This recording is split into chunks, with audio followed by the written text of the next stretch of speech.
Jim, it's Bob and Tony here in our Connecticut studio. How are you, Jim? Good. How are you doing? Thanks for calling in, and it's a pleasure to actually talk to you, and great having you, and we appreciate the interest in the show. And again, some background on Jim Mecir, Tony. We remember him well. Born in Bayside, New York, in Queens, drafted by Seattle in the third round of the 1991 draft. Pitched in the majors for 5 teams between 1995 and 2005, appearing in 474 games, all in relief. ERA career of 3.77. What very impressive. 7 postseason games, a 1.74 ERA. And again, we're very privileged to have Jim joining us from the Midwest. And Jim, we're going to take you down memory lane here a lot. We love talking to guys like you because it brings us back a little bit. You made your first of all, I have to talk about the inspirational aspect of having you on, Jim. First, you have to tell us how you overcame, and our viewers are very interested. You overcame some very early physical obstacles from birth to later become, of course, a major leaguer. Maybe you want to get into that just a little bit. Okay, yeah. Guys, first of all, thanks for having me. I appreciate it. Anytime. It's our honor, Jim. I was born with club foot, so my right foot was turned directly in towards my left leg when I was born. I had surgery when I was a couple months old, wore some braces and boots, and for 7 years after that, everything was actually going pretty well. Then my parents noticed that I was starting to limp a lot. I was using the ball on my feet instead of my heel to walk and run, so I needed another surgery. That one left me with a right leg that's almost an inch shorter than the left, an atrophied calf, and a fused ankle that didn't have much extension or flexion. So most people, to them, that's really the most important part of the story. For me, it was actually when I got older and I was in the big leagues. It was trying to compete for those 10 years when I injured a lot of other parts of my body because of that lack of strength and balance on the right side, because I had 5 more surgeries after those club foot surgeries.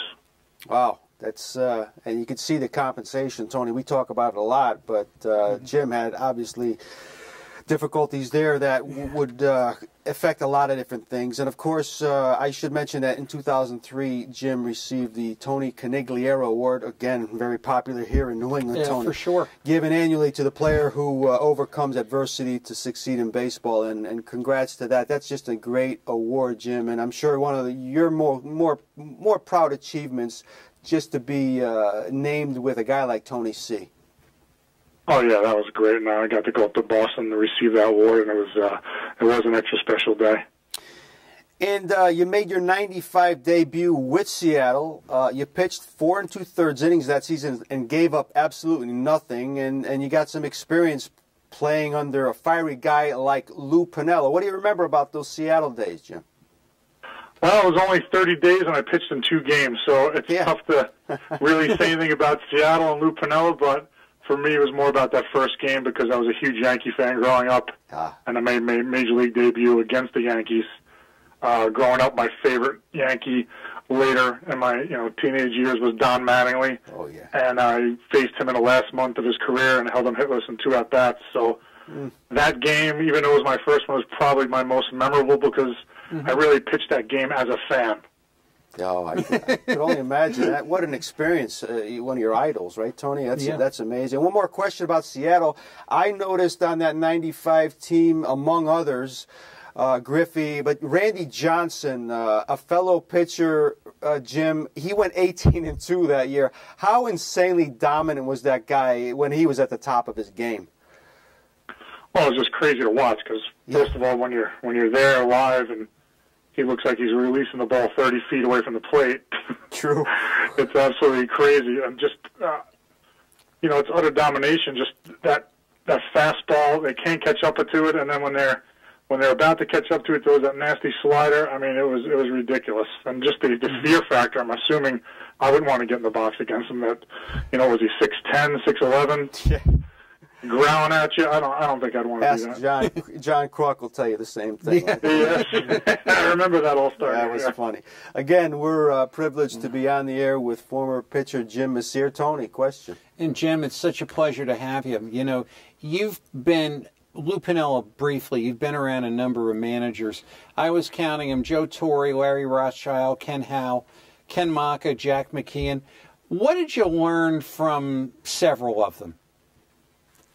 Well, I think the most important one was Joe Torre, just because it was the New York Yankees, and if I could say anything about him, it would just be poise. I mean, in New York, it's crazy. You know, it's you're there to win. The media is nuts. The fans are crazy, and for him just to completely be in control at all times and control that media and rally his team together, and the respect that he had was just amazing. Larry Rothschild, I liked him because I learned that you can run a bullpen. I know we were on a losing team, but they ran the bullpen where we knew what our job was. You know, when a starting pitcher, some pitcher got in trouble, the right guy was already stretching and warming up because we knew our role. And I think that's very important and for a bullpen, and I don't think that happens very often. So Art Howe, what I would say about him is to set the record straight, that Moneyball movie, he was nothing like that. He's one of the nicest men in baseball. So that Moneyball movie kind of angered me a little bit because the way they portrayed Art Howe, he's one of the greatest guys in baseball. Yeah, we got that impression when he was here in New York. When he was here in New York. How nice of a guy he was. But should tell our viewers, again, Jim was a member of that 96 Yankee team, Tony, the World Series champs, and pitched in 26 games that year, again, under Joe Torre. And Torre, again, I was going to ask you about that, and you pretty much answered that question. He had that reputation for being able to handle an ego-filled clubhouse, which he did for a long time, and arguably, you talked about Larry Rothschild, Jim. Arguably, you had your probably your best years under him. You were 14-5 during your time in Tampa for a not so good team. Did he have? Was he? I mean, obviously the guy knew how to coach pitching and everything, but something evidently rubbed off on you. His tutoring or something worked for you down in Tampa. Well, I think, you know, obviously Larry Rothschild was I liked him a lot, and, you know, he's a good manager. The thing for me, if you realize that 14-5 record, I'm a setup man, so if I'm playing on a bad team, I'm probably going to have a better record than if I'm playing on a good team. Yes. You know, if I'm on a good team like the A's, I'm pitching mostly when we win, so I really don't have opportunities to lose. On Tampa, we weren't winning that much, so I would come in when we're behind or things like that, and if we'd score, then I'd have to pick up a W. But I think the real reason, one of the things he did for me is when I first came over, you know, that was a new team, the Tampa Bay Devil Rays. So we were a young team. We had a couple of veterans, but mostly it was guys that were picked up in a draft or a couple of trades. Well, what happened is when I came to spring training, he just said to me, you know, you're on a team. Go out and do what you can in spring training to get ready. And that month and a half, I tried so many different things to see what would work for me, and I became the pitcher that I wanted to be. And it was only because I had that opportunity to experiment and do different things. Yeah. So that month and a half, I did more than I did the last 5 years. And I guess the reason why those years in Tampa Bay were my best and that first year in Oakland is because that's when I was healthy. Right after in 2000, when we played the New York Yankees in the playoffs, I threw a pitch to Derek Jeter, and he hit a ball weakly to the right side. I ran over to cover the base, and I hurt my patella tendon. And I already had my right knee was bad because there's no ACL, cartilage, and meniscus, and my left knee now was bothering me. So that was probably the apex of my career. After that injury, I ended up rupturing that patella tendon 2 years later, but I just was never the same because my knees were gone. Yeah, it worked out. Again, 11 years is a good run, but yeah, those middle years were impressive. Again, I was just looking at the stats again. Let's see, Tony, I'm looking at about 125 games he pitched for Tampa. 14-5. Again, his ERA was around 3. That's pretty impressive. Pretty darn good, especially in the American League. So, and then of course we talked about the whole Moneyball thing, Billy Beane in Oakland. We talked about that a lot. How about that entire approach in Oakland, Jim, while playing there? you know, of course, you had roots in New York, and you know how they spent money over the years in New York, and then you were out in Oakland, so you were able to see both ends how of the spectrum. they do business in different parts of the country. Maybe you want to tell us your thoughts about that. Well, yeah, I mean, Billy Beane's done just an unbelievable job. I mean, there's no doubt about it. He's still bringing them back into the playoffs. I mean, there's a couple of tough years, but they have to rebuild. They can't buy people like most, a couple of those major league teams like the Yankees. When you're there, you just watch that team that I was on. Also was one of the best teams that I played for. They were close. A lot of those guys came up in the minor leagues, and they had a lot of guys that were motivating, and they really had your back. So that was one of the better teams that I played for. Yeah. And I think, to me, the only reason we never won there, and I think it was because of those analytics at times. I think they worked great during the season, but for me, I think in the postseason you need to be able to, scratch and claw for every run, so that, no bunting, no hit and run and stealing. I don't think that works against, the top three pitchers of the top three teams in the league. Yeah, it's a whole different season, as they say. Again, Jim Mecir on the phone. Tony, question? And Jim, as far as leaving baseball, did you ever consider a job in baseball or a job in the front office? No.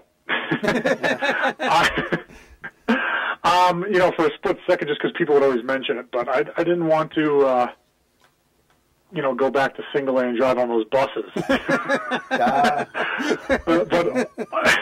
but also, I definitely, I've watched the playoffs and I see some games and I'm still interested, but I was always way more of a player than a watcher.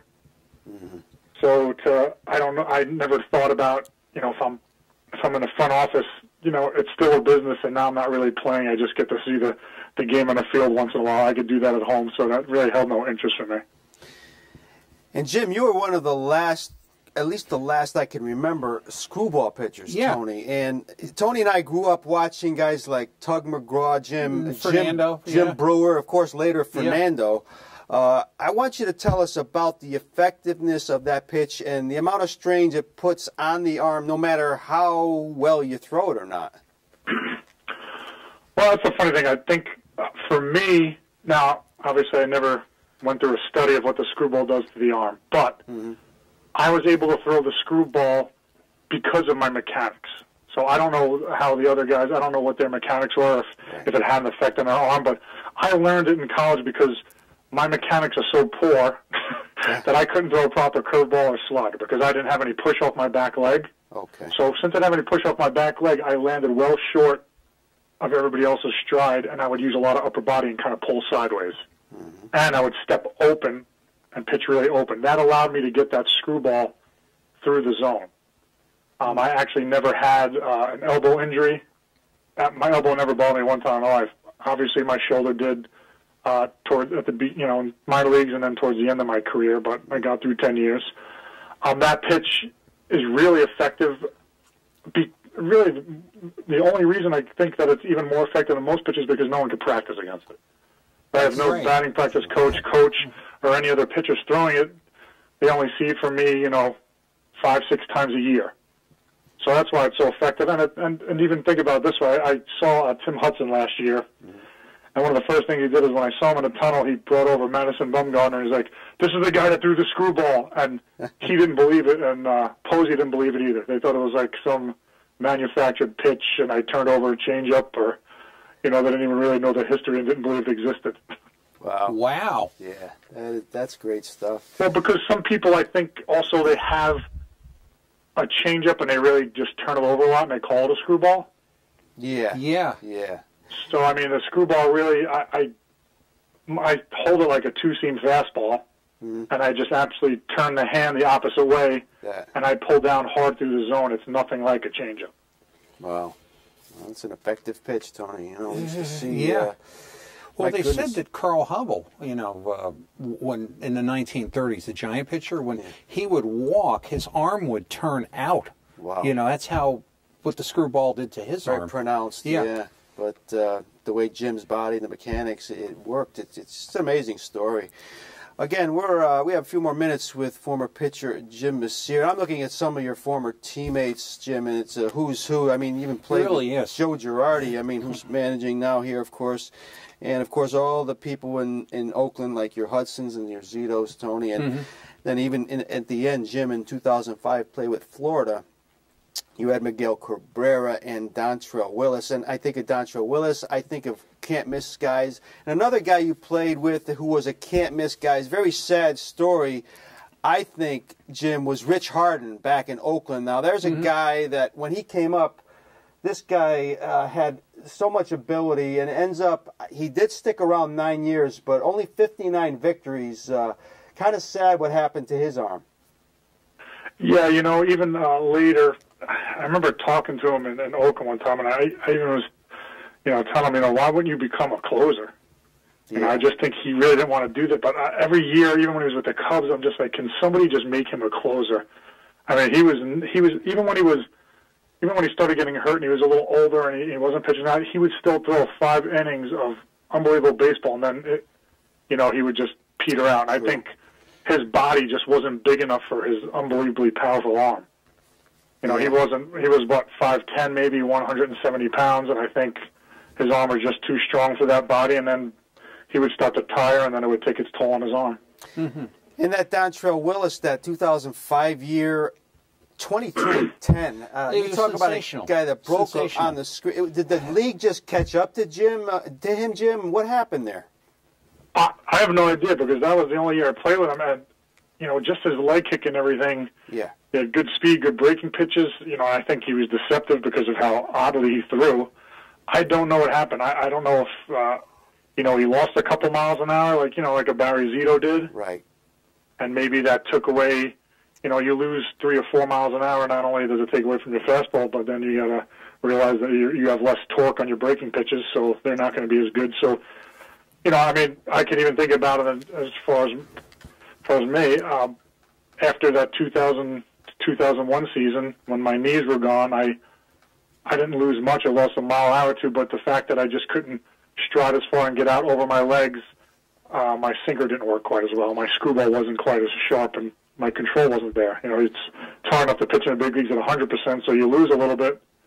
That's even more difficult. And I do get the feeling that 2005, Tony, was Jim's last year. I do get the feeling, Jim, that you went out on your own terms. You pitched very good under Jack McKeon that year. He did. A 3.12 ERA, 52 games, but the body just must have told you it's time. Well, what happened is I thought that year was going to be my last anyway because of my knees, but I went into the season, my knees were feeling good, and I told the Marlins I could only pitch in 1 inning. I even told them before they signed it that I can't pitch, you know, a third of an inning, sit down and go back out. Yeah. My knees can't handle it. I've tried it, and I usually just wreck the game. So I told them that. They said, fine, we'll sign you, and they were to their word. I only pitched in that 1 inning, whether it was a full inning or you know, whatever. And I also took better care of my knees. I knew what I needed to do. So they weren't great. They were bothering me, but I was able to handle it, and I pitched well. And then I believe, I want to say August, one day I was in the outfield. I even remember it was in Arizona. I was throwing, and my scapula bone started clicking every pitch I threw. Yeah. And it really did. I wasn't hurt, but it just kept clicking. And then 2 days later, my shoulder just went. So something happened in that area, and then I tore my rotator. And, you know, the rest is history. I knew I need surgery, and I didn't want to do it again. So I figured I was done. 11-year run. It was a good one. And I tell you, another thing that was impressive to me looking at Jim's stats, Tony, he gave up 41 home runs over 11 years. That's one every 13 innings. That's remarkable. You'll keep a job if you can keep the ball in the ballpark, and that was one of Jim's strengths, no question about it. And question, Tony, while we end this? And Jim, you're a relatively recent retiree now. We've seen very recently the replay rule, the no contact rules, the speed up rules. How do you feel about those rules? Are they good, or are we missing something? Are we making baseball maybe something else? You know, it's kind of tough. I think it all comes down to is the popularity of baseball for kids. All this stuff, to me, it doesn't make much sense. I think, it's going back to the kids. I think now all the kids are, you know, the iPads, all that stuff. So what they do is they don't go outside and play. So now everything's organized, and kids are going out and playing all these sports at 4 and 5 years old. Yeah. Well, baseball's not for 4 and 5 years old. They're not skilled enough to sit there and do these things, and all the kids get bored. Because I know my own kids, I put them in because everybody else was doing it, and they hated the sport. You know, because soccer, football, you could do all those things. You run around, and you're at least keeping active. Baseball, you could sit there for a while and just be bored. So the popularity is not there as much because the younger people aren't playing that game as much as they used to. This other stuff, the game's been the same way for a long time, so I don't know why it's such a big deal, to tell you the truth. Yeah, we talk about that ad nauseum on the show, the difference in the eras, that's for sure. And Jim, tell our viewers what you're up to these days professionally. I'm a motivational speaker. I talk about striking out adversity. Absolutely. I plan on writing a book in the near future. And I also do something interesting with a woman. I take improv and baseball and combine them to talk about lessons for business. Wow. How cool is that? Sounds like a lot of fun. Again, and you can get more information about what Jim's up to, jimmecir.com. You can go to his website. And again, it's been an honor and a pleasure to speak with you, Jim. Hope we can do it again down the road. And please keep us abreast of the books. We'll always help you out with that, the book and possible whatever you're up to. Again, we appreciate you coming on the show tonight. It was a true pleasure and honor. Sharing some memories, and please keep in touch. Really a treat, Jim. Thank you. All right, guys. Thank you very much. I appreciate it. You take care. Good night, Jim. Okay. Bye.